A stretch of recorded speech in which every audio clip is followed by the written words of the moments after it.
Oko shepi and then G, le kwasa. Shepi, line for your man there. It is late. I never.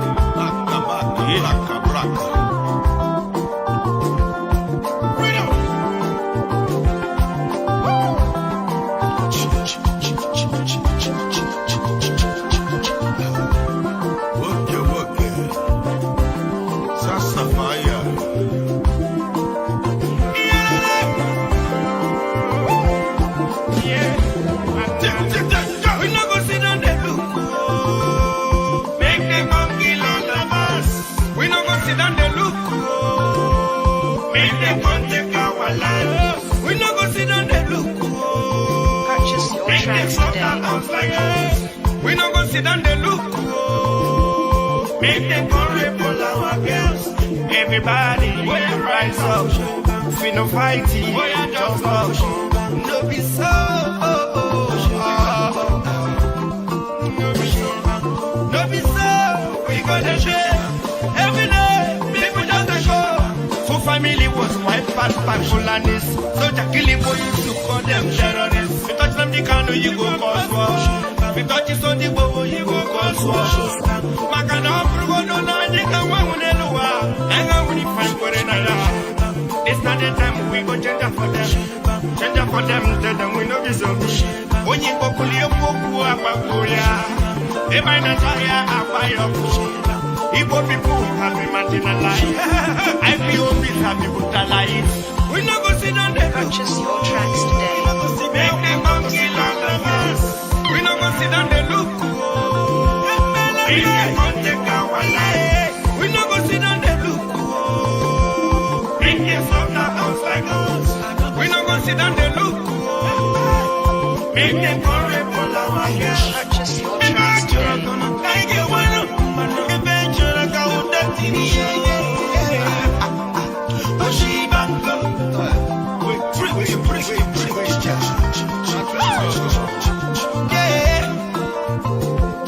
Instead of up, they take us down. Instead of right, they take us left. But the change. They promise to change, but we don't see the change. Why you not let BIAFRA go? Are you not tired of killing them? There's not the time we go send up for them. Send up for them, tell them we don't be sorry. We not go sit down there, look. Make them go kill all of us. We not go sit down there, look. Make them go take our life. We not go sit down there, look. Make them go our house like us. We not go sit down there, look. Make them go rape all our girls.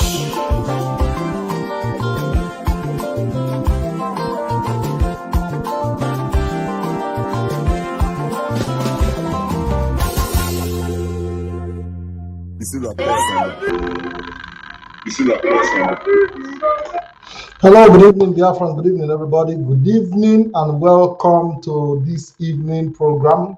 My name is Ikem Patrick DK. We want to welcome each and every one of us to this wonderful episode. We started a bit late because we were listening to the Directorate of State broadcast and announcement on Radio Biafra, and that kept us coming a bit late, but we are going to make this program as brief as possible, maybe an hour or more, but not more than an hour, 30 minutes. And I encourage you to share this program, make it go round, guys. Share this program and make it go round. I'll be bringing our guests as usual this evening. Mazi Solomon Peter, Mazi AZG, Mazi AZG and Solomon Peter is here with us this evening, and we'll be talking about the extraordinary rendition of Mazi Nnamdi Kanu and the continuous ill treatment in DSS custody. Even if DSS is denying of the atrocities against him, we'll continue to let the world know how the DSS have continued to deny him his right, even breaking the court injunctions, violating court orders. And today they are coming to claim that all his rights have been accorded. In fact, for that they are giving him a 5-star treatment in their dungeon, which is ridiculous to us. A man you deny simple, you deny his right, you break laws, even court injunctions, you defy those court injunctions, and you are coming here to tell us that you are giving him the best treatment. It is not left for the world to judge the kind of treatment that you be giving him when his right is publicly violated. Right from Kenya and back to Nigeria through illegal extraordinary rendition and subjugation, which is completely unacceptable. And earlier today, I did a video to challenge the man that called himself Galba Shehu, to remind him how stupid he is to have come out to make a proposal for IPOB to be declared a terrorist organization. That is, by the way, because I believe that issue has been addressed. But this evening, we'll be talking about the economic importance of Niger Republic to the Nigerian government, will be not Nigeria, to the northern Nigeria. You know, we are going to look at what Niger has to offer, because the gate of the northern state have been opened for influx of Nigerian citizens into the northern part of Nigeria. And in fact, recently, railway line was built for them. And this railway line was built with Nigerian money, not just Nigerian money, but money from Biafra land. Because when we talk about Nigeria, do not have any money. All the money that Nigeria has comes from our land, from Biafra land. They use our resources, they borrow from China, use the money they borrow from China to build railway to Niger, and they use our resources to pay those loans back with interest. And most of the time, they are not even paying back. They are waiting for China to come and take over our resources. So this evening, we'll be bringing those analyses. We'll also be talking about the terrorism that is going on in general terms, especially in the north. Mazi Solomon, I want to welcome you to the program. Good evening. Yes, Mazi Patrick, thank you for doing justice to that. As you welcome me, I welcome Biafran all over the world. And I also welcome the lovers of freedoms, the lovers of Mazi Nnamdi Kanu, and haters of Mazi Nnamdi Kanu. You are all welcome into this very program. It's an educative one indeed. We are trying to make all analysis so that you can be able to understand what is going on and what is expected to happen in the future. It's very, very important, because so we are here to we are here to carry what do you call it, just to give you knowledge that could help you to run your race well. Very, very important. So thank you very much for bringing me into the program. I too much appreciate, and I also use that opportunity to welcome my big brother here, Naji. Thank you very much. It's nice to see you once again this morning at my end here in Sydney, Australia. Thank you very much. My name remains Solomon Peter. You're welcome to the program. Mazi Ezeji, welcome to the program. Good evening. Yeah, good evening, Mazi Pat and Mazi Solo, my brother, and Biafrans. I hope I'm coming out clear. Very clear. Biafrans are listening. Go ahead. Okay. And my fellow comrades and Biafrans at large, lovers of freedom, and those that love Mazi Nnamdi Kanu, DOS, those that are pure in heart, pure in spirit, pure in mind, and pure in body.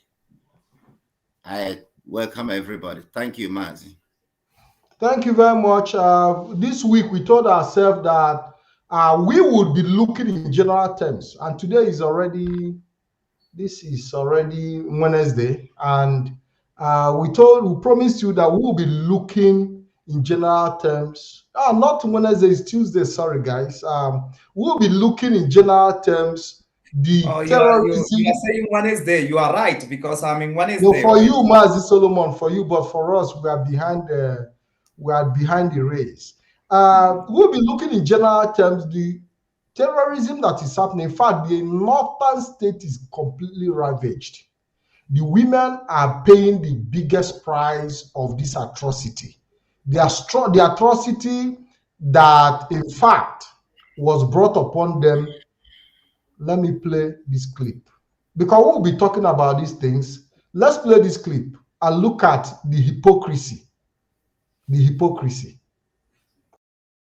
The biggest Boko Haram is the federal government itself, because it has all the powers to stop anarchy, political and otherwise in the country. Now that a substantial part of the country has been paralyzed, economic activities have stopped, people are no longer thinking of employment, they are thinking of what to eat and how to survive the following day. So how can I... The biggest Boko Haram is the government itself. This was when he was, he wanted to find his way to become the president before he was elected in 2011 to become the president. He said that the highest Boko Haram is the government. So he knows that the level of insecurity in the country is being sponsored by those in power. Even before he came to power, he knows all these things. Why am I playing this clip? Because it is very, very important. It will help us to lay the foundation of our discussion this evening. Mazi, I want to read out from the Wikipedia, the economy of Niger. Mazi, before you proceed, please, because there is something that is going on in our land right now as we speak. Yes, we first of all have to appreciate the broadcast of Mazi Chinasa Nworu this very morning in Radio Biafra. It was very, very educative, and we appreciate that very lessons and knowledge or teaching that was passed on to us on our encouragement.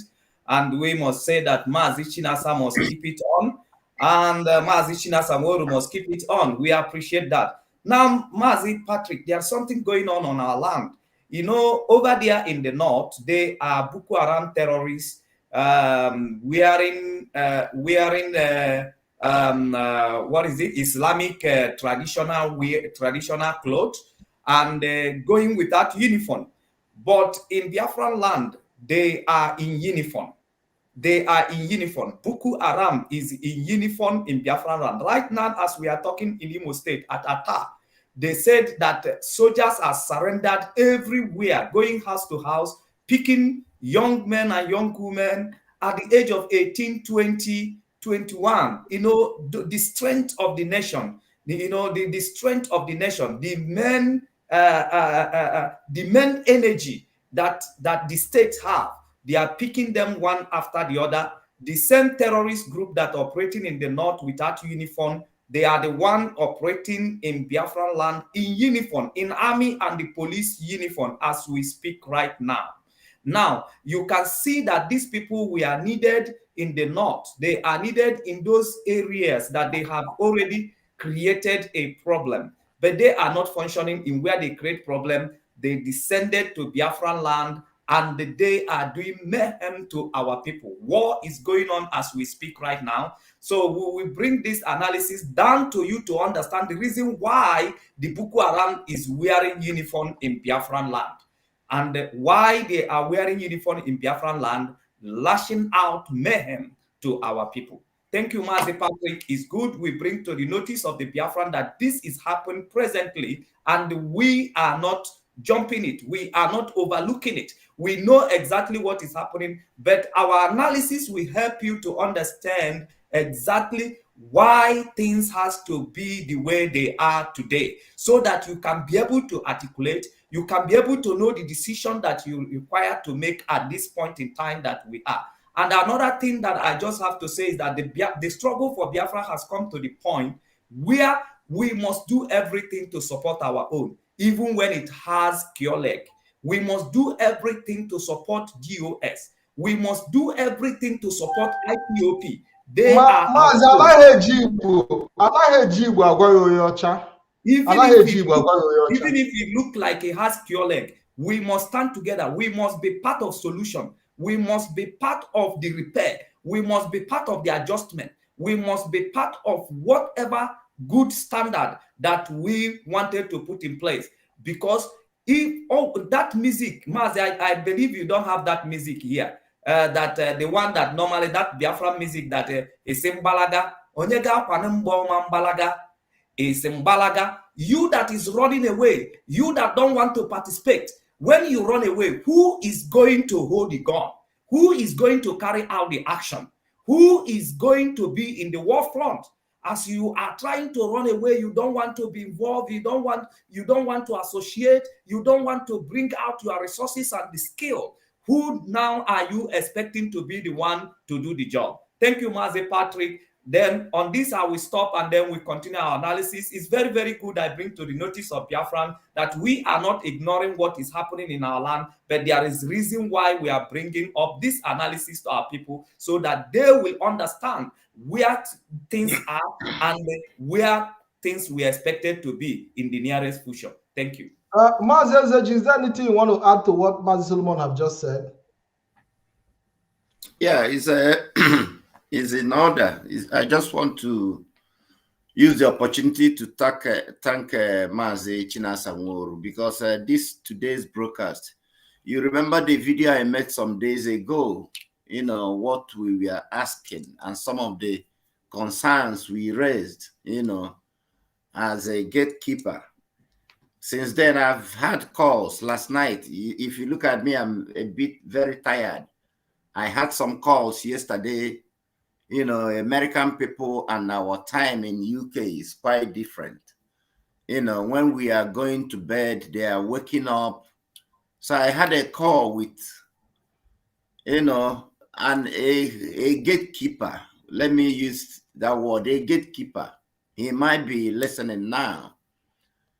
You see, the phone call was for that video I made that so many people are so angry on the ground to be watching some people using the name of IPOB, ESN, Mazi Nnamdi Kanu to raise funds, to rubbish what we are doing, so that they want to take legal action. That what they wanted is for DOS to give them approval that they are going to use their own money.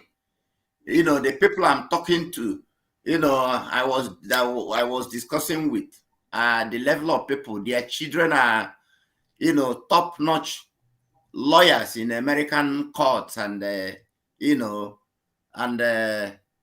even said they discussed it with their children, and their children said yes, they would like to take up those cases to start legal proceedings against these people that are coming to infiltrate IPOB. That so many people are pained about it.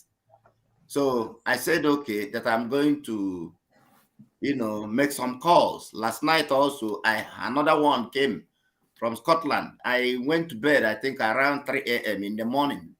By 7 o'clock again, I had to, wake up to do what I need to do. So we thank Chinasa Nworu because with that broadcast, he cleared the minds of people, and then to make it categorically clear, if you are not IPOB member, if you are expelled from IPOB and you are using the name of ESN to raise fund, the name of IPOB or Mazi Nnamdi Kanu to raise fund, definitely we are going to come after you, whether you like it or not, no matter whom you are, no matter how you set your voice to say things to defraud, gullible Biafrans, like he asked in that program today. All the ESM money they've been collecting, where are they? You understand me? But when we try to educate our people, some of them think, but now it's obvious, it's clear now for us to understand what has been going on, because so many people didn't know that this is a direct attack, planned attack with Nigerian government to destroy what we are doing. So we thank God that Chinasa Nworu came today, and checkmated all those things. And then for Biafrans to know, DOS, they are working night and day, taking care of everything, every concern that Biafrans are having. DOS, they are taking care of every concern secretly without coming to social media to make noise. So it's when it gets to the level where people, they want to talk one thing they don't know. So when they come like this and make this, broadcast, he clears the minds of our people. So we thank him. And then, Mazi, we can move on with our today's program. Thank you. Thank you very much. Thank you, Mazi. We want to say thank you. Of course, all of us followed the transmission this evening. Each time the Directorate of State come on board to speak once in a while, there is this kind of change of perspective, change of energy, and people seem to, start considering their position. And I can understand when Biafra say, they talk to us all the time because they need their voice and they need that sense of reassurance and all that. But I can assure Biafrans that the Directorate of State, their job is not to be coming to broadcast. Once in a while, they can come give you update, but they still brief all the broadcasters that are working with them to give out you information that you need on a daily basis. But if you are expecting them to be on the radio 24 hours broadcasting, you might not be able to see that possibility. Because when we even look at what Chinas Amoru said this evening, he has been able to show Biafrans that the DSS is on the ground, gathering information. Certain names were called, people perpetrating criminalities in our land. Signals have been said. That is to tell you that the Directorate of State is working. And they are not sleeping. They are working all night. That you don't know what they are doing doesn't mean they are not doing anything. Because that is the impression our people have. That as far as they don't know what the DOS is doing, that means they are not doing nothing. So I want to reassure our people that our leaders are on top of the game and they need our support by every means possible. Mazi Solomon is out of the line. I hope that he returns back because I want to take a look at the Wikipedia analysis on the Niger Republic that is very close to very, very close to the northern region that shares boundary with the north. Because we told you we'll be coming to tell you how devastated Niger. We are starting with Niger. We would also by tomorrow go into Chad if we are able to analyze, because we don't have much time. But if we are able to analyze Niger today, we'll do that. If we are not able to, we'll continue tomorrow. We are not in a hurry. We'll continue to go in circle on this subject until we treat it. And anytime, even if it's going to take us another 6 months, because our people love it when you continue to reiterate so that it can sink in. Most of the time we come here, we say one thing, we move to the next topic. The information comes so fast that our people cannot even comprehend anymore. People get confused. But we have decided that we are going to continue talking about this insecurity in the north. When we look at what is happening, we have an article by Sahara reporters. North is bleeding. Group call on Southerners to join campaign protest against banditry and terrorism. Sahara reporters. Civil rights group Take It Back movement has called on all Nigerians in the south to join Northerners in their campaign against killing in the region. The group said there are Igbos and Yorubas living in the north, and as such, activists in the south should join a North is Bleeding protest. TIB said this in a statement issued by Public Relations Officer Adeolu Steve, which was made available to Sahara reporters on Tuesday. The statement lamented the massive killings and destruction going on in the north, describing the situation as horrible. It read in part, the agenda is to destroy the north and then take over the whole country. They will impose all sorts of violence on the people through fake religious belief. This is why everyone, no matter your ethnicity or religion, must rise in protest to put a permanent end to the massive insecurity and bloodletting that have engulfed the entire north. Some are saying Northerners should be left alone, but even in Bauchi, Sokoto, Zamfara, and Borno, are there no Igbos, Yorubas who have invested all their livelihoods there? What about the millions of poor people who neither support nor believe in cruel oligarchy? What about the millions that are being displaced hourly by Boko Haram, ISWAP, and bandits? If we allow terrorists to take over the north, how safe are others in the south? The best is for all of us to rise together about our differences. Okay, let's say above our differences and fight together as one. The majority of northerners are suffering from the same things southerners are suffering from.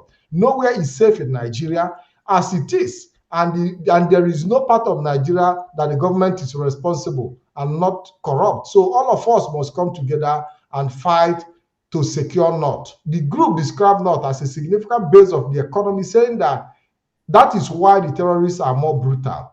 It further read, the North has also been under monstrous oligarchy that always try to divide and rule the North by posing as if South is the enemy. But when terrorists attack, these wicked rulers are the first to run away. This is the same thing happening in the South. Governors in the East have a Bubago as a security outfit, while those in the West have a Moteku. Yet, level of insecurity gets higher and higher every day. What this tells us is that all the millions of people must unite from north to south. The group also gave instances of former Nigerian leaders who did not have immunities as president, naming Olusegun Obasanjo and Goodluck Jonathan Ota and Otuoke in Ogun and Bayelsa State respectively as example. He also described the President Muhammad Buhari hometown Daura and Katsina State have been in ring, saying that confirmed the country's leadership have nothing to offer their people. Igbo president. It read further, there is no difference among us really. The reason why the division are growing is because our government has failed at all levels.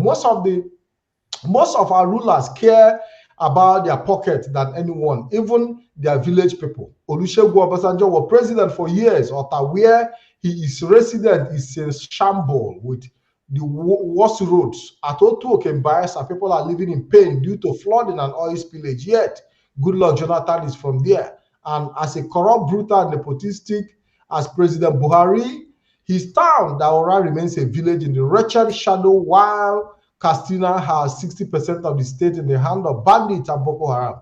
So the issue is about us and people and tiny TV ruling class. We in the Take It Back movement and revolution now are calling on all Nigerians to join our beloved masses of the North to protest all over the country to stop the carnage in the North. Just as we are all Oyedot, we shall all secure North. We must make sure we disgrace those who are dividing us from the top so that they cannot continue to oppress us from the north to south. That is the major reason NSAS has taught us a lesson. Another Nigeria without poverty and war is Mazi Solomon. Anyway, Mazi, I read it as fast as I can. In recent days, even your mouth was very, very free, like if you are one Nigerian. You want to unite everybody. At some point, you are the principle of unite all the Biafran group. Unite the overall world. Simple arithmetic. We need to do a simple arithmetic here. Do you understand me? Mazi, it's good that I read it. Mazi, it's good that I read it out, so that we'll be able to draw perspective from those who are at the helm of affairs today, where you have every power shifted to the north, from the presidency to the House of Senate, Senate president, to the military, to the Navy, to the Army. In fact, they control every facet of this government today. But Mazi, what do we have to learn? Let me start by Mazi Zeji. What do we have to learn? Because what we are seeing here now is a typical example of a region that have dominated, taking over government, and they cannot even secure their land, even with all the equipment and amenities. Mazi, all the armories at their disposal. Mazi Pat. Listen, he's already been established. That thing you read, he said he came from who gave from that? Take It Back from Sahara Reporters. Okay. Yes. So who wrote that? Sahara reporter. Obviously, this is Showore group championing for, Okay. you know, everybody to join hand to secure the So for Biafrans. Yeah, for and Biafrans. This one now, this is know. not even an issue of Biafra. We are saying that everybody should gather together. Let us fight together. Yes. To come together, you know, in because there is a desperate situation. Well, for one Nigeria, you know, to salvage Nigeria. Yes, isn't it? To be one and continue in one Nigeria. Yes. Zebodiah, how do they say it? All of them for inviting us into their mess. Fulani, with their own hands, they have the power, they have the oil, they have the economy, they have everything in their own hands. They had everything. The presidency, everything. They hijacked Nigeria. They just took Nigeria away from indigenous people. Even the money for the container that is coming, they are collecting the money, collecting all the money for the container, collecting all the money for the business. From everywhere. All the you do money transfer, you send money home, Fulani will collect it.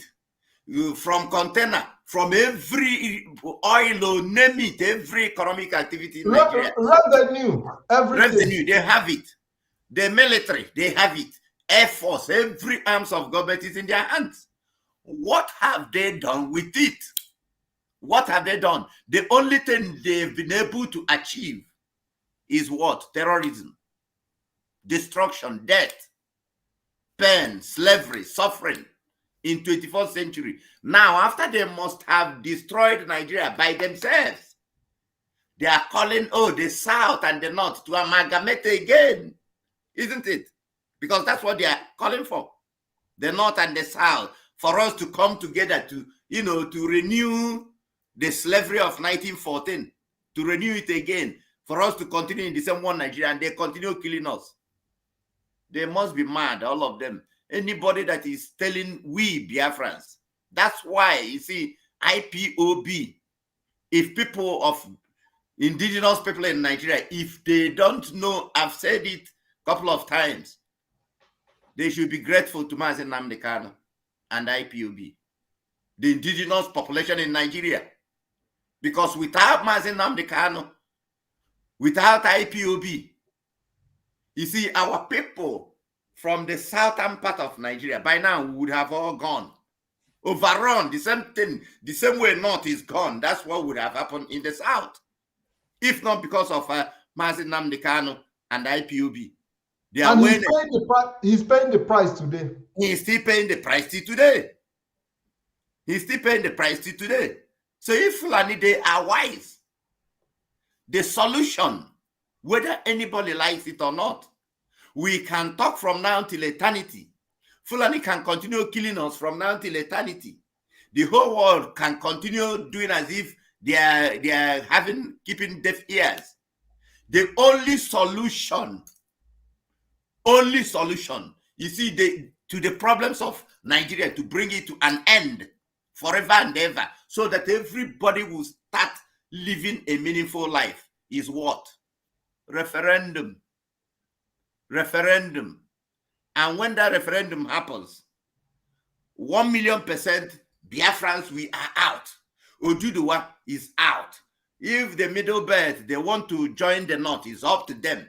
But the North that is already gone, like we discussed yesterday, before I started having network issues, it is that is the time when we are building our new nation. Oduduwa is also building their own new nation. Now we can be able to help the North. That's the only way we can get involved in the mess the North themselves created by themselves. Now, Mazi Ezeji, let me ask, just a moment, let me ask Mazi Solomon. Mazi Solomon, we have Fulanis with so much power, if all the power in their hands. And here we are, calling people who do not even have any power again to come and help those who have the power. Mazi Solomon, how do you balance this equation? Okay, listen very well here. I will be fast on this very analysis. Now, number one thing is that Showore is one of the managing director of Sahara Reporter. And one thing they have not learned, that anytime you are calling for the unity of Nigeria, you are calling for the destruction of indigenous people.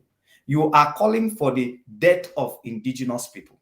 In the course of this very program, you are going to play the voice of Ahmadu Bello in his address in London, the analysis he gives as to regard to the position of the North and how he wanted the sheer part of economic part of North to be wrong. They prefer making friends to people who are not valuable and who cannot contribute to the North than making friends, than looking at people who can contribute to North as their friends. So Showore is making a mistake here. And I can say his group are making a very big mistake. Now, it's not quite long ago, one Nigerian claimed the life of his younger brother, full of energy, still in the school, to make contribution to the global world, and to make that young man might be the carrier of the solution of the Oduduwa nation, or Biafra nation, or Ariwa nation, you know. But how does that life went? The Fulani killed him. They killed him on the way because of the insecurity we are talking about today. So anytime you are calling for one Nigeria, for Nigerian to unite, you are actually calling for the death of the indigenous people, as it's happening in Imo State as we speak right now. The reason why young men at the age of 20 are dying in Imo State, in Anambra State, all over Biafran land right now is because of one Nigerianist. It's because of one Nigeria. I believe that if Biafrans are standing as a nation, they should have not been killing their own people that very way. They should have not. Now, I wanted also to say something which are very, very valid and very important as to regard to the North. And that is why we have to stretch this very analysis. The people, the person that you are calling to assist, to help, did they actually want to help themselves? Now, another thing is this: the help you are calling for, is it exactly what they needed at this moment? Because you might be calling for a help, a wrong help, to a wrong people, or giving a wrong help to people who needed the help. They need the help, but the help you want to give them is the wrong one.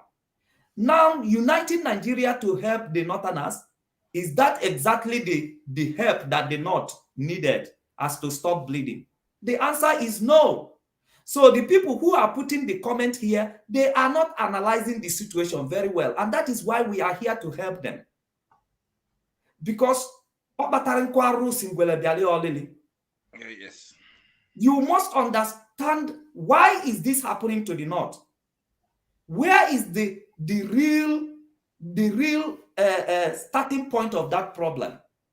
Because if you don't know what started the problem, you can hardly find out the solution that will end the problem. You had Buhari here, a Fulani man from Niger Republic, saying at his time of his campaign, at his time for him to come into power, he was telling you openly in a national TV that the real Boko Haram is the federal government. Has the position changed today?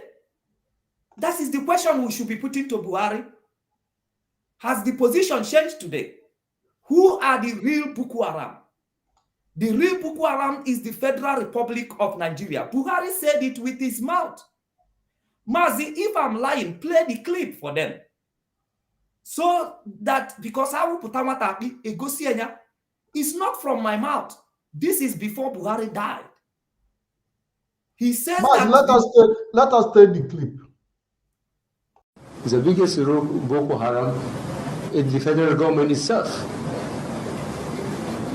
because it has all the powers to stop anarchy, political and otherwise in the country.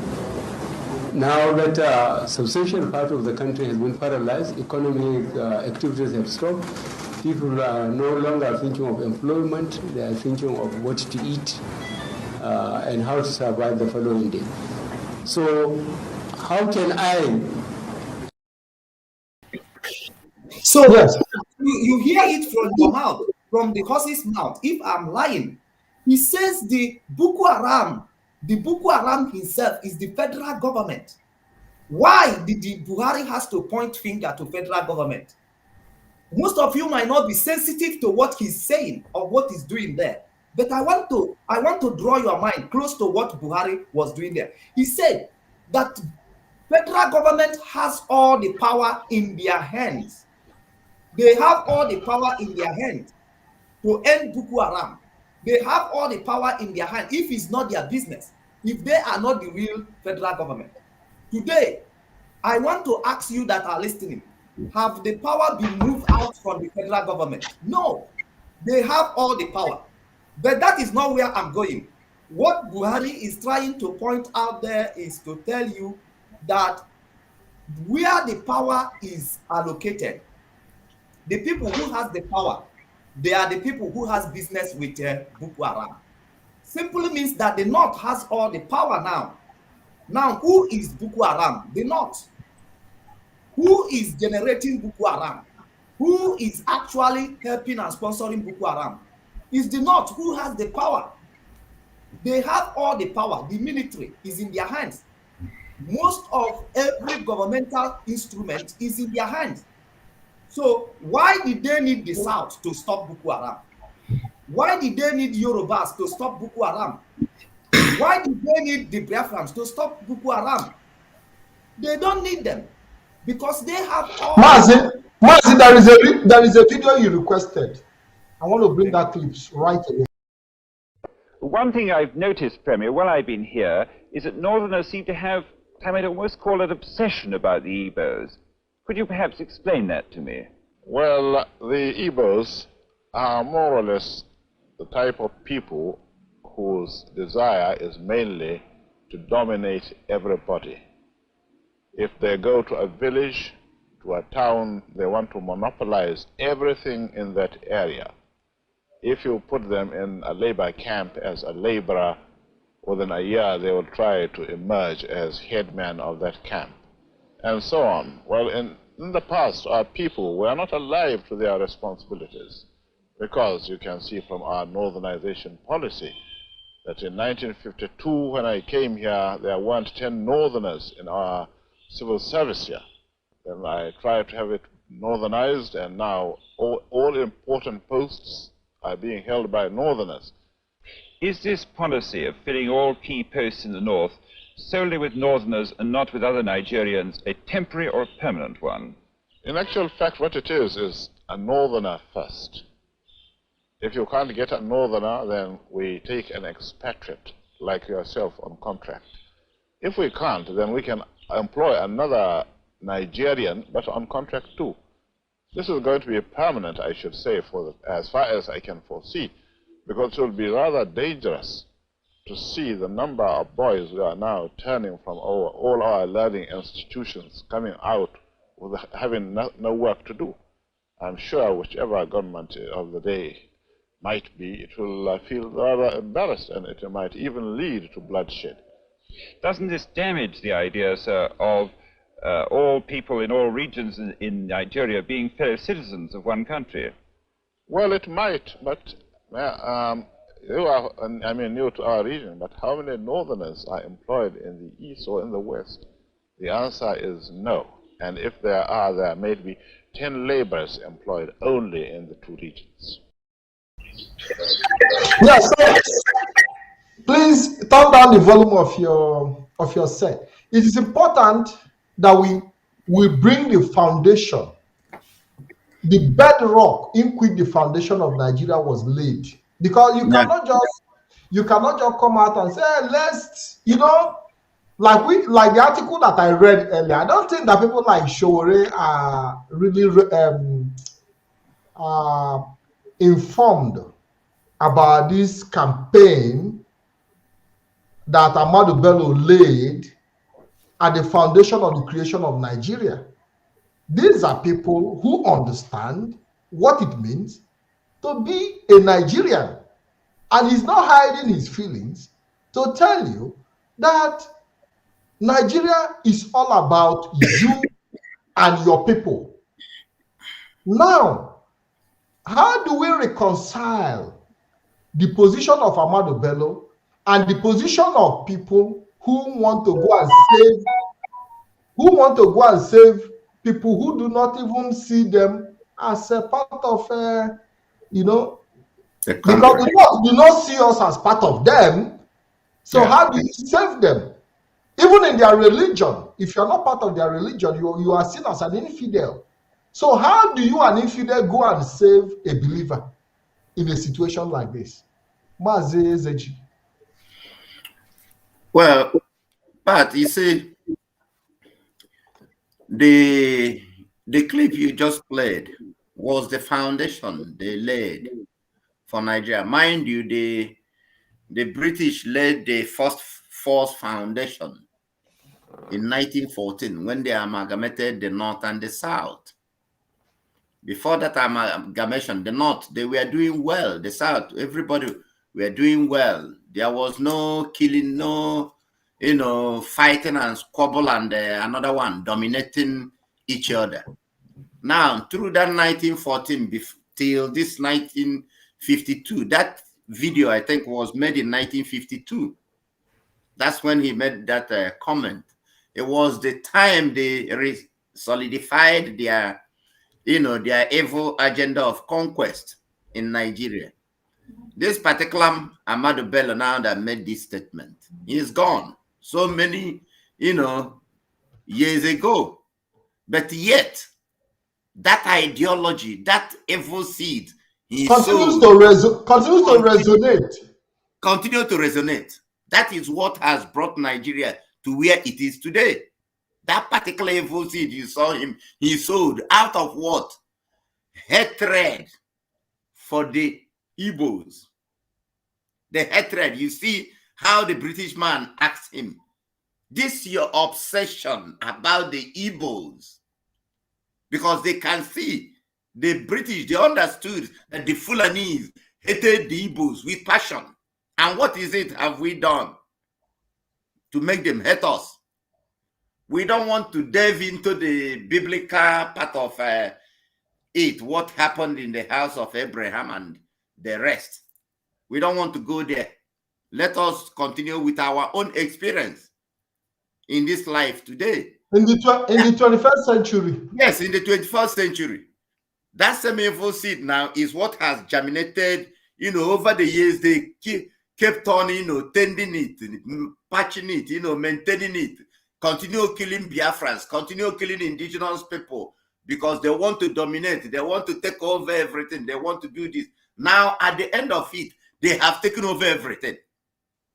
Yet, all the things they have taken, collected from Nigeria, they own Nigeria. Nobody will come and tell you, maybe Yorubas or Biafrans or even the Middle Belt or even the indigenous Hausa people, will come and tell you, any indigenous people in Nigeria will come and tell you, oh, we own Nigeria.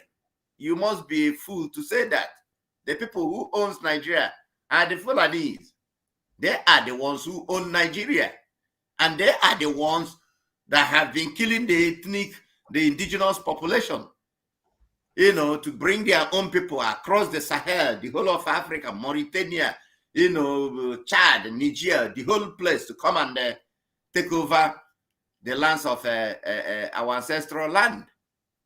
Now, in 21st century, I'm sorry that Showore, the problem that young man is having is because in his head, he is still, fantasizing of becoming a president one day of Nigeria. That is the problem Showore is having. For him to come, learn a young man that he's been outside even because of the Nigerian, they want Nigeria, he can't leave Abuja. And he is still maintaining, for South and the North to come together to salvage, to fight for what? To keep what? To fight for what? The same one Nigeria that is killing Yorubas, the Fulanese, the same one Nigeria that is killing Biafrans, the same one Nigeria that is killing the Hausas in the north, indigenous population. Who are the people that are perpetrating this evil? It's not Biafra, it's not Igbos, it's not Yorubas, it's not Hausas. One particular tribe, and this particular tribe that is Fulanese are not even indigenous people of Nigeria. They are not. Rather than people who entered our place, we helped them, you know, love them, care for them, give them a place to stay, give them food, instead of living in peace with us. That evil seed that was sown by their great-grandfather, they continue, you know, watering it. They continue, you know, adding whatever, because they think the more they kill Biafrans, the more they kill indigenous people, the more they kill this and that, at the end of it, they will take over everything. Now they have taken over everything. And yet they want us still to come to help, to come together, to salvage what? One Nigeria. One Nigeria. Nigeria is a harbinger of death. Anybody in this 21st century that is coming out to tell you about one Nigeria, tell that person to go and tell the Fulanese that the one Nigeria they want you to come and salvage with them. Who are the ones who brought in terrorism? The Buhari you had now when he was alive, saying that thing, that the presidency or the government is Boko Haram. The same Buhari, when he was alive, he came into power. What was the first thing Buhari did? Because our people, they forget easily. Buhari gave 100 billion naira to who? To Mieti Allah. Mieti Allah is ranked the 4th most deadliest terrorist group on earth. World Terrorist Index. It's not this one. They are coming, IPAB terrorists. They are lobbying for the world to, you know, to say IPAB terrorists, because they think in 21st century they can, you know, if they deceive gullible people in Nigeria, they can equally deceive the world. It's not going to happen. You understand me? So what they are asking for people to come to help them to salvage. They are the ones who sow that seed of. Mazi, they are even calling on Western world to also come and interfere to salvage the situation. Yes. So, but Mazi Solomon, Mazi, because I know if I leave you, your analysis will not end today. Please. So if I'm going to block you at some point, you have to just give me that benefit. Mazi Solomon, I want to read out the article on the Niger, because most of the problem we are having today is an influx of Nigerians into the north. Most of the people that are holding position in government today, some of them are from Mauritania, some of them are from Chad. In fact, this Muhammad Buhari, the late one, the father is from Niger Republic. And many of them, due to the greener pasture, you know, in Nigeria, many of them have come from the Sahel over the years for a very long time, even before some of us, for centuries now, they've been able to, and their influence, as they are coming down, they are coming with their poverty-stricken life. They are not resourceful in any way. They don't have any economic contribution. These are a bunch of parasites who comes in from the Sahel, from the Chad, from the Niger Republic, from Mauritania, from all these regions that are poverty ravaged. And today, I wish that Mazi Solomon should return back because it is important that he's here while I read out the Wikipedia Niger Republic Economic Index. Very, very important. Mazi Solomon. Yeah, before you read out, Mazi, there is something I want to point out, okay? Yes. So, because I requested for you to play the video of Ahmadu Bello in London, and also the one for Buhari. So what I want to point out there is this. Please, it's very, very important we be able to watch a video and be able to get sense out of it. Now, the policy, the policy of a man, a policy of a government or a monarchy, it matters a lot. It matters a lot. Like most of the things we see happening in the society is as a result of a policy, that people are in power are rolling out. Now, the policy Ahmadu Bello is rolling out here is a policy that distances the North. The reason for that policy is to distance the North from other Nigerians. So there in his policy is trying to tell you that he has a distant relationship with other Nigerians, with Biafrans, with Oduduwas. Now, in that his policy is telling you Northerners first. And if they could not find a Northerner that could occupy a certain position, that they are not going to look for a replacement from Biafra land, from the fellow Nigerians. That before they will look at the fellow Nigerians, then it has to be that they have searched for somebody to replace that positions from Maradi, from Niger, from Sahara, and they could not find any. Then they will look down to the Europeans. So it's not telling you that the alignment of the Northerners to the people who are not Nigerian than the people who are Nigerian. So that policy is to push out Nigerians, to push out the Southerners out from the North. In the first place, they don't want the relationship of the North with the Southerners. So they are the one who divided Nigeria. They are the one who divided Nigeria. They are the one who has no value for other Nigerians. But as it is playing back to them today, then they are playing out as if they are the one who wanted united Nigeria. They are the one who wanted one Nigeria. But from the initial stage, from the foundation, they are the one who doesn't want one Nigerian. For a matter of fact, he sets his policy very clear that only a Northerner is qualified for a job in the North. And if a Northerners, they could not find a Northerners to occupy, they have to first of all go outside Nigeria. That is the second value they have. But for the rest of Nigeria, they are the last options. So they divided Nigeria, excluded the North for the Fulanis.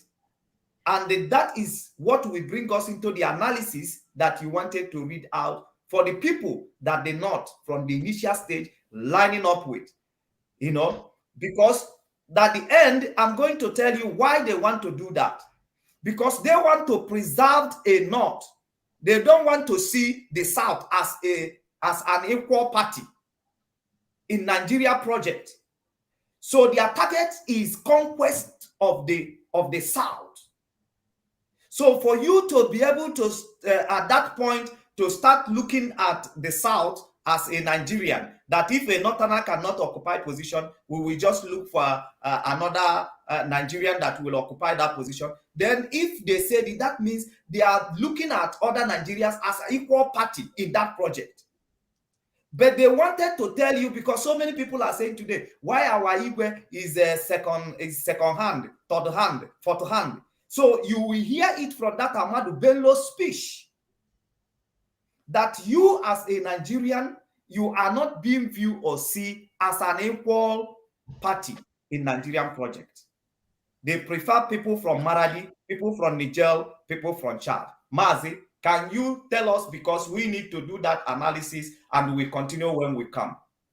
Yes, I want to read out the situation in Niger. According to Wikipedia, the economy of Niger is based largely on internal market, subsistence agriculture, not mechanical. Very, very important, because most of the time our people do not understand the difference between subsistence agriculture and mechanical agriculture. And that is why we rolled out an agricultural program to help our people go into mechanical agriculture. Now, a country that depends on subsistence agriculture, what economy are you building? Now, we proceed.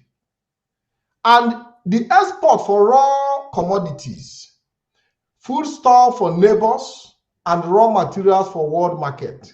Niger, a landlocked West African nation that saddles the Sahel, has consistently been ranked on the bottom of Human Development Index. Let me take the line again. Bottom in the bottom. Niger, a landlocked West African nation that straddles the Sahel, has consistently been ranked on the bottom of Human Development Index with a relatively low GDP and per capita income, and they rank among the least developed and heavily indebted countries in the world. Mazi, I don't want us to go further. Yeah, I don't want us to I think go further. this is very enough. Thank you very much. It's very enough. Now, when we say that the North are completely destroyed or totally destroyed, so for you to understand, when we go back to the North, then you will understand the economic sustainability of the North. They are almost zero. We have discussed it where we said the North are the capital headquarters of poverty. The North are the capital illness, disease today. I mean Northern Nigeria. Northern Nigeria are almost on the highest percentage of unemployment. Northern Nigerians are almost zero human development. Like as you heard of the Niger here, they say they are on the bottom line of human development. Development index, yes. Human capital. Then when you talk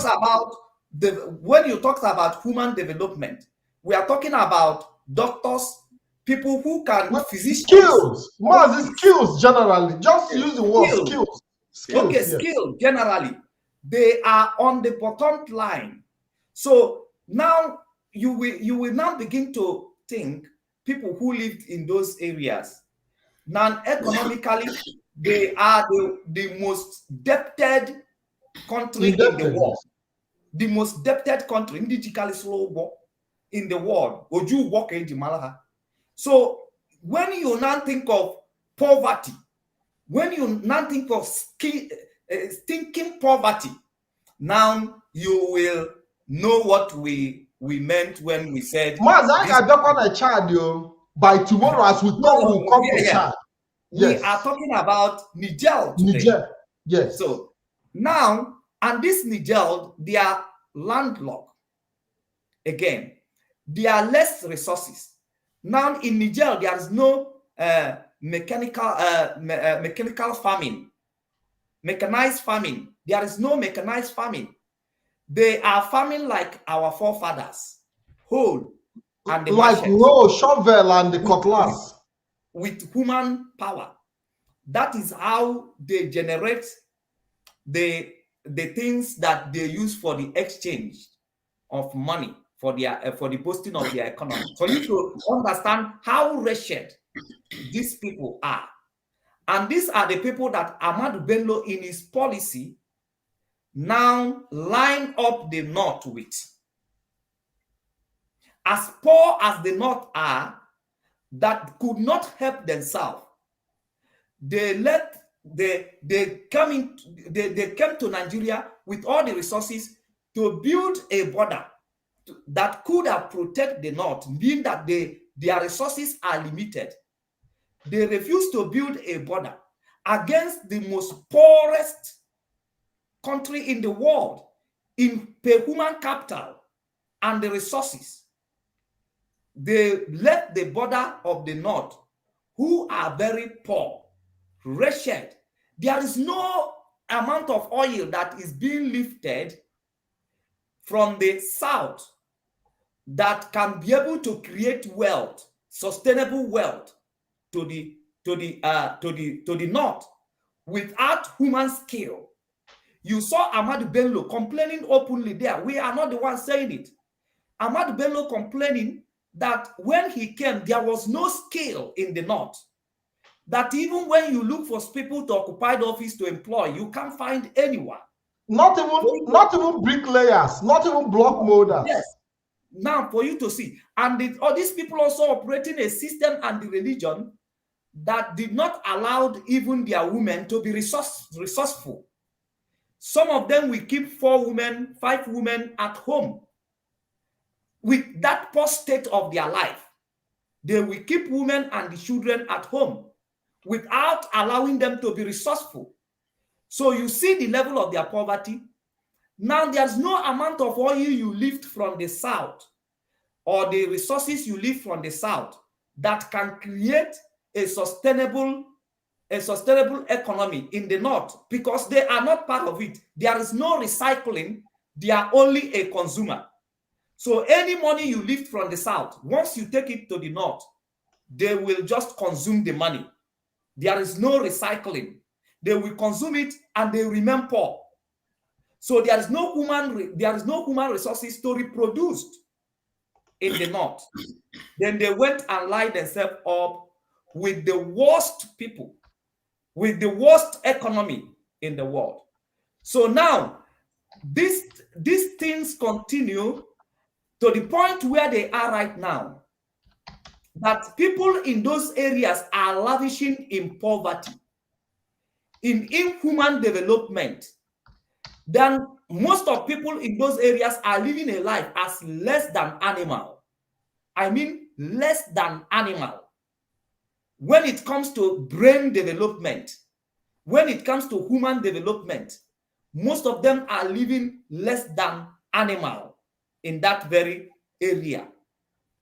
Now, this is the reason why it is very easy for terrorism to grow in those areas, because they planted it. They have no economic sustainabilities for human development to be able to advance the human's mind and human's understanding, to be able to advance human skill as to help the environment, as to help the society. So because they have failed in all this aspect, that is why they've grown terrorism. That is why people are not seeing themselves. They don't reason like human beings. They reason like animals in those areas. So that is why we say that the north is completely destroyed, because presently the people who are occupying the areas we are mentioning as a north has the larger number of people who live less than, who are living a life less than animal in human development, in human capacities. So now that they are growing terrorism as only means of survival, as only means of, getting sustainable economy, because what they are doing right now in terrorism, kidnapping, killing, is that through the conquest, then we'll be able to grab whatever things that is yours and we convert it into ours. They are looking for riches. They are looking for resources. They are looking for everything that can keep them alive. And this has been a sustainable business in those regions as we stand right now, as we talk right now. Then you as a Nigerian, you as a Southerners, how do you help such people?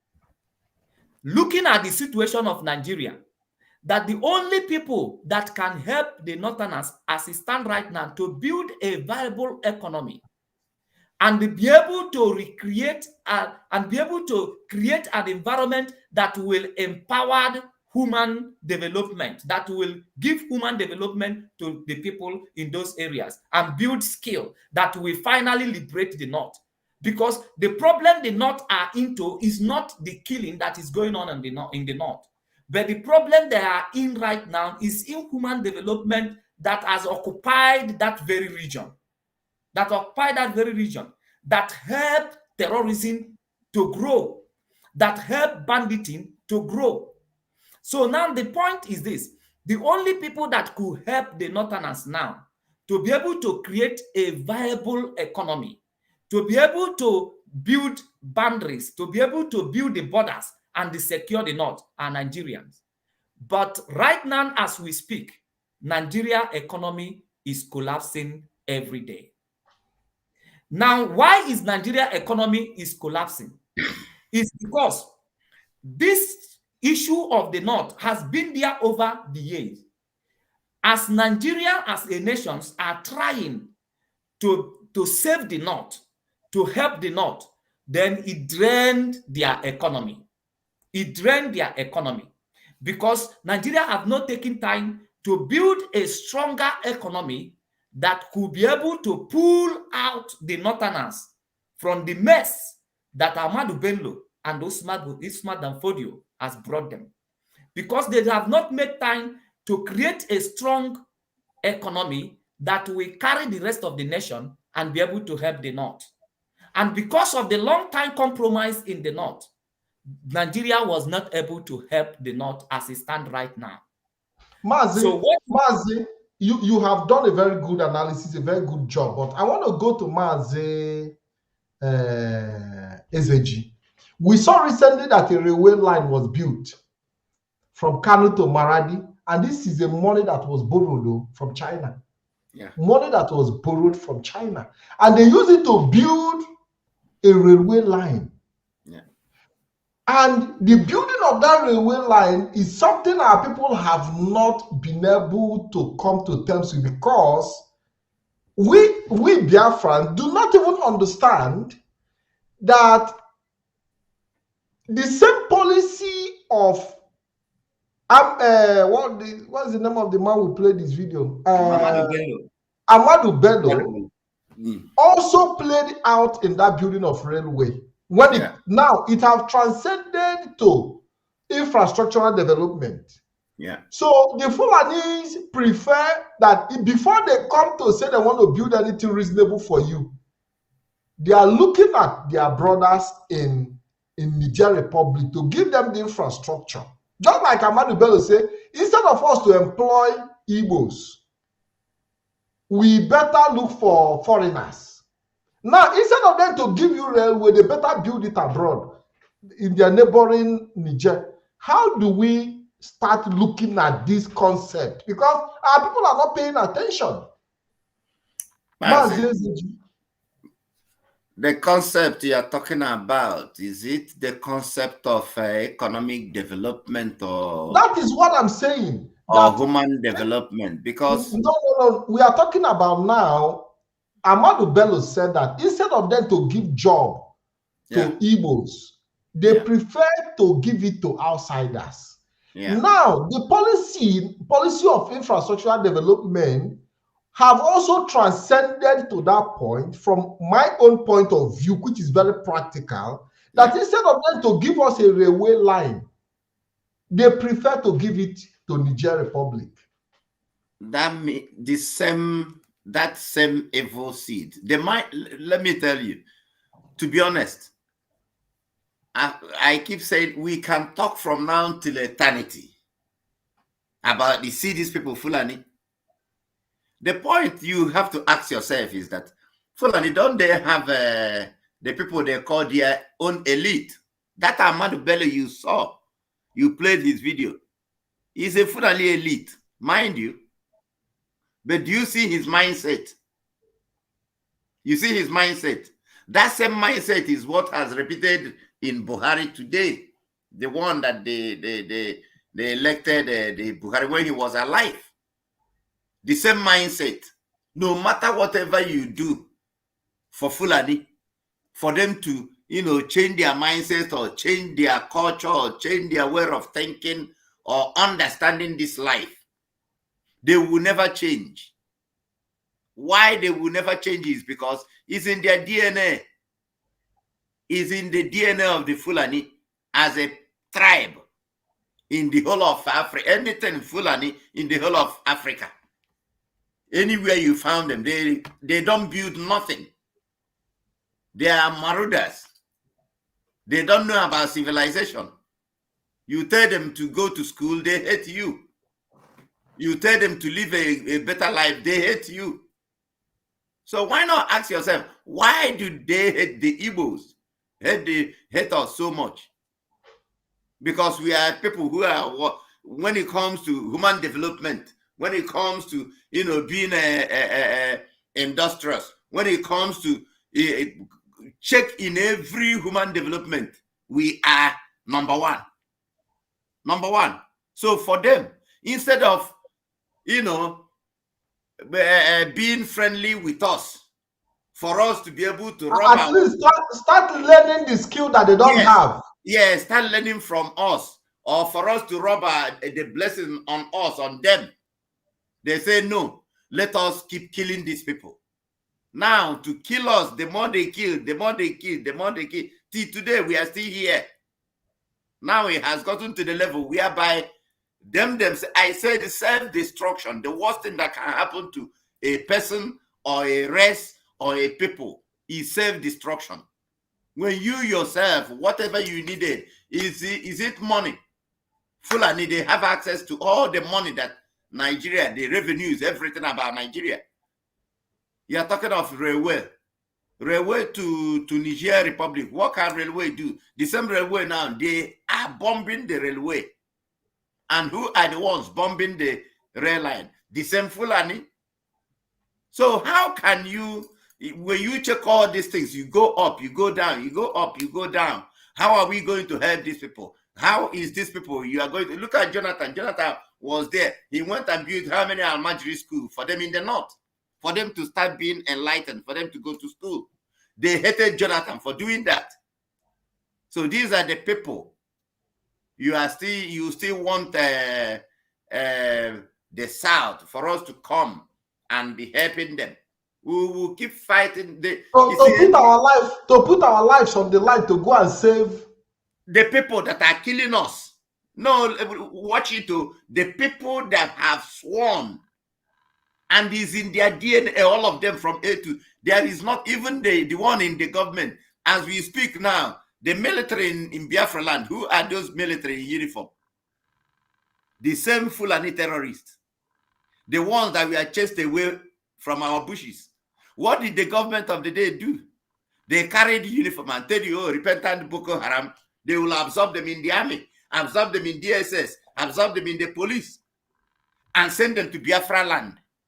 Because they cannot, they tried one of the herdsmen to go through our bushes to kill our people. Now ESN was formed to checkmate them, to get them out of our land.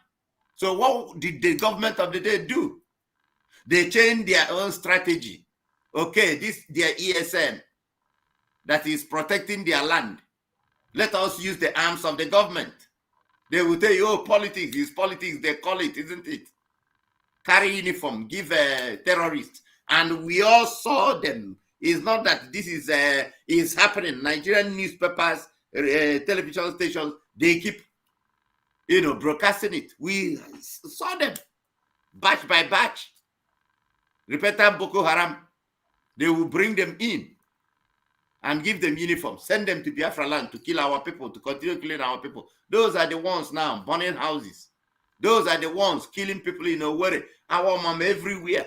So the same people that those in power, their own Fulanis that are in power, they are in control of the money, control of the everything, instead of using the armory to fight against. That's why you can never see a single Fulani terrorist or whatever being prosecuted. Why not ask yourself why? Because they are the one in the judiciary, they are the one in the presidency, they are the one everywhere. And they will never prosecute their fellow Fulani blood. Rather, they will arm them to go and kill us. And at the end, you want us again to come to be able to salvage the North. While the insecurity in our land is Biafra today, they are the ones also that brought it there. And even during the NSAS protests, even the same northern youth, we are also fighting against the South, saying why should you protest for police brutality, against police brutality. And now they want us to come again, to come to service. Come on, we have just 10 minutes to go. 10 minutes, very, very short. And listen, tomorrow we are going to continue because there is a clip I would like us to play. A very, very important and sensitive clip. We won't have time to do that today. But I hope that tomorrow, make people that are following us to share this program, invite your friends, your brothers and sisters who will be here tomorrow. We'll be playing this clip. I'll be going back in details to talk about the value of Niger Republic. When we finish with Niger, we'll move to Chad. When we put it from Chad, we move to Central African Republic.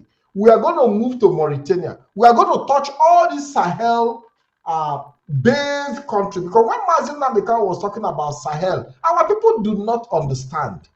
You know, so but we are here to bring spotlight. Somebody was requesting for the population of Niger Republic, and I posted it on the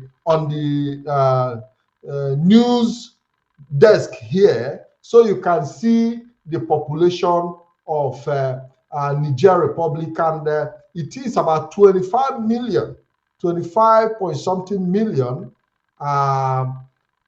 The population, according to current projection, Niger population is expected to continue to grow through the rest of the century. Population surpasses 50 million by 2040 and 100 million by 2026. But we have the present population, which is about 25.13081, over 25 million, you know, population of Niger Republic. Compared to the vast land that they have, because Niger is a very huge, vast land. And we all know a that very good training ground for terrorism.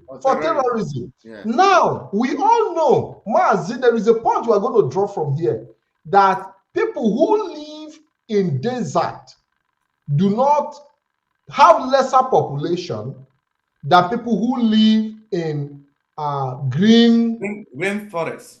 In rainforest. People who live in rainforest have more population naturally than people who live in the desert area. But today, in Nigeria, it is the other way around. Those who live in dry land in the north, where there is no water, no green land, have claimed to have more population than people who live in the rainforest, which will be a discussion for another day.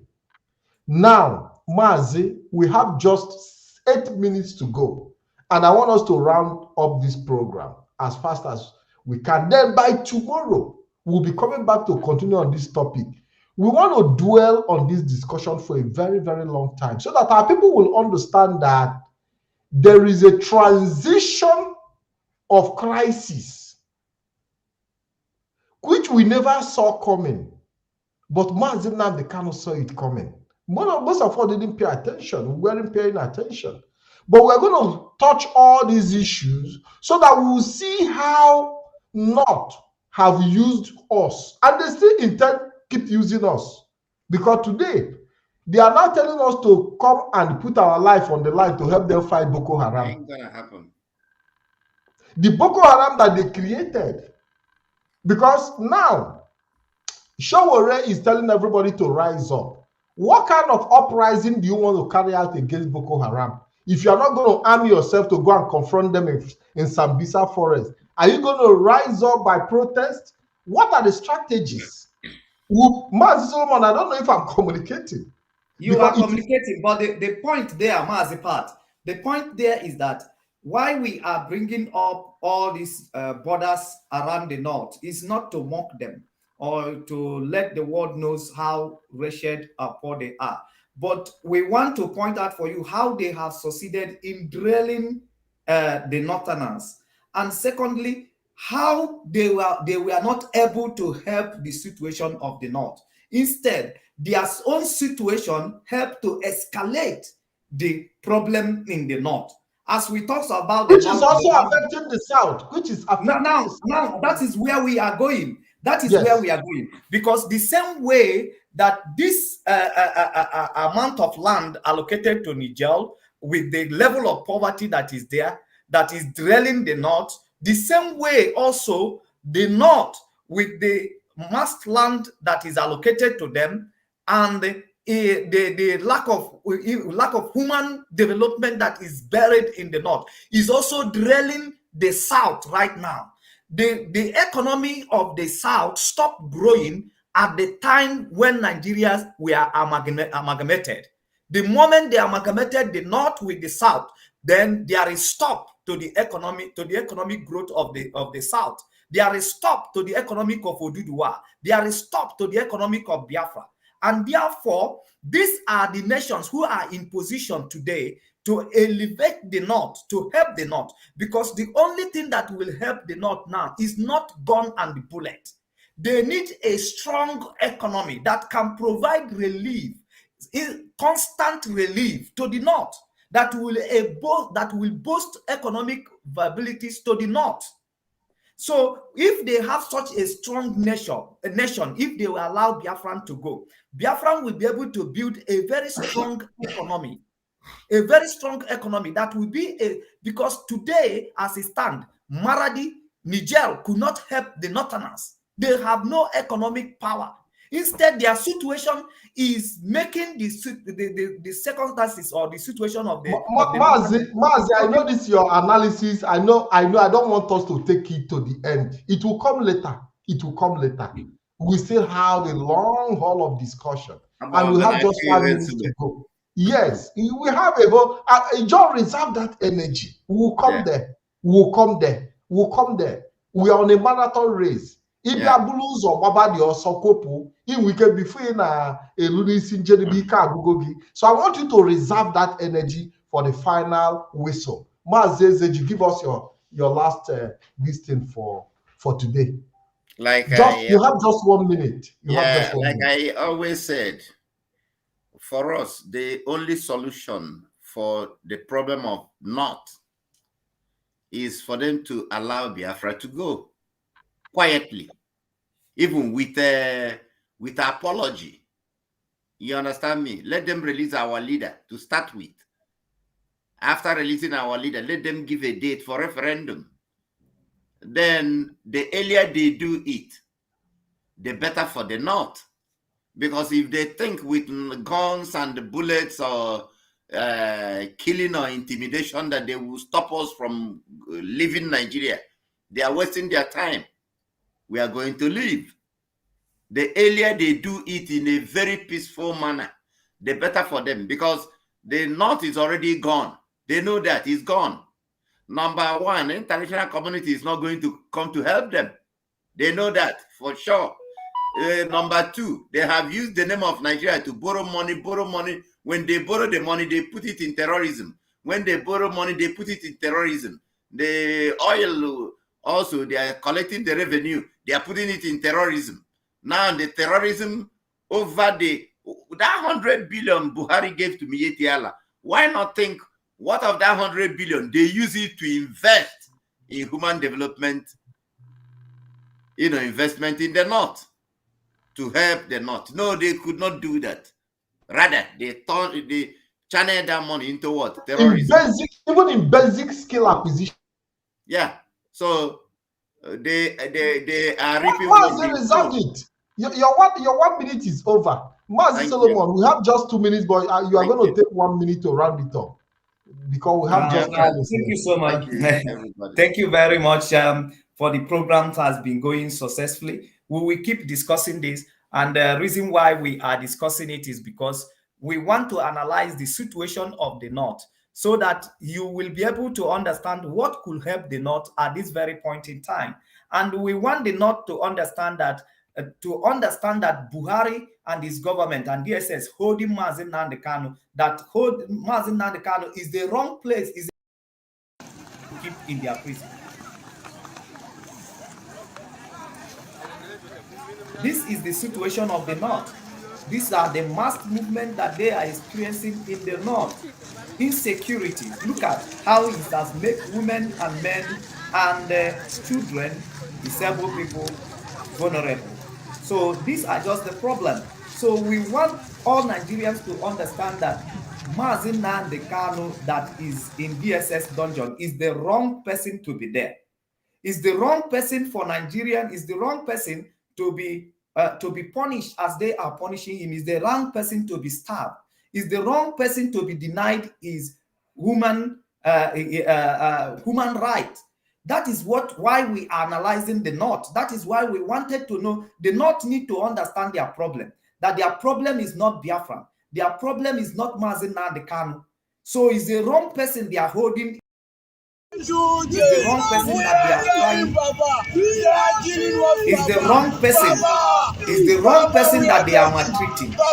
So the North should support everything that has to do with unconditional release of Mazi Nnamdi Kanu. Because Mazi Nnamdi Kanu is a solution to the problem of the North. And that is why he's campaigning for Biafra. The North needs a strong economy that will help them to build human skills, that will help to bring human development to the North, that will help to bring sustainable economy in the North, that will help to create multiple jobs for the North. The people who are carrying arms today as the bandits, as terrorists, they need a job. They want to live a normal life. They want to be a happy human being. The necessary help is being offered to them.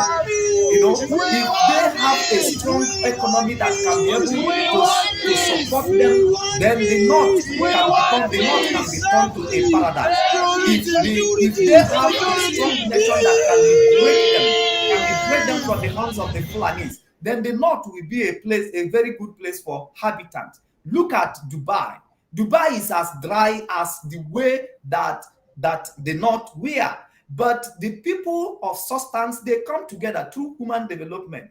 Then they are able to turn Dubai into the world hobby today. So that can be done when you have a good neighbor, when you have a country that you can be able to line up with, that are economically sustainable, that economically strong. Is not a bullet and gun that the North needed today. They needed economic viabilities. They needed they needed creation of job. They needed human development. They needed to Mazi, I have to let you go. Tomorrow is another day, because if you start counting what they need, we won't close this program today, because the North need everything. They need everything. But the most important thing, human development. Mazi, I want to say thank you very much for being part of the program. Until we see again, BIAFRans, I want to say thank you for joining. Please help us share this program. We'll be coming back tomorrow. And by tomorrow, it's going to be, as the day progresses, it's going to be hotter and hotter.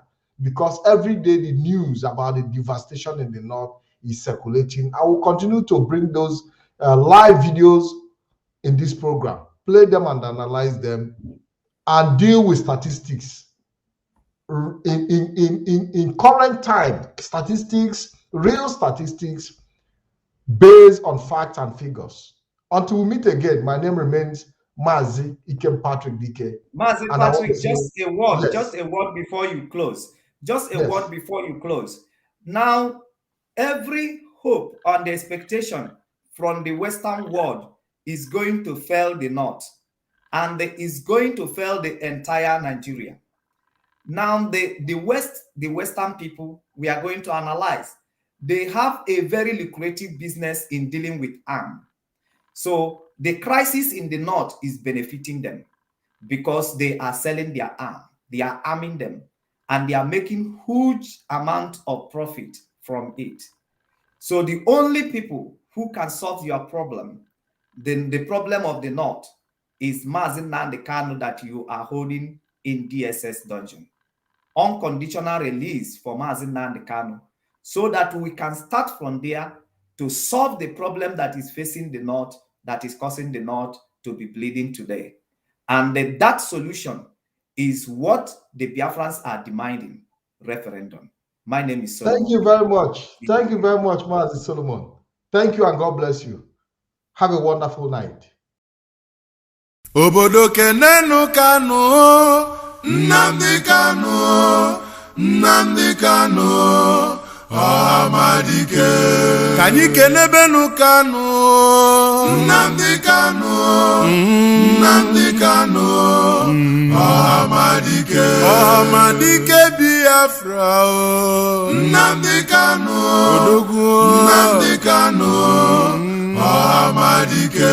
Ika bugondilo yo, Nnamdi Kanu, Nnamdi Kanu, Amadike.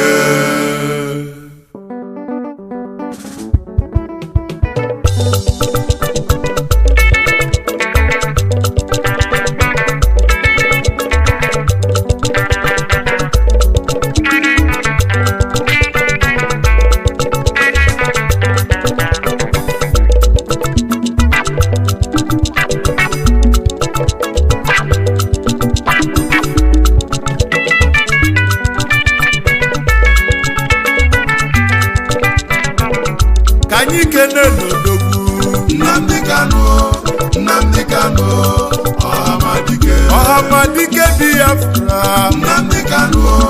Nnamdi Kanu, Ọhamadike. Odogwa nebula buke. Nnamdi Kanu, Ọhamadike. Ike agwụgo ndị loyi.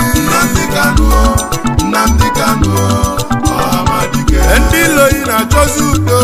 Nnamdi Kanu, Ọhamadike. Mana oge zuru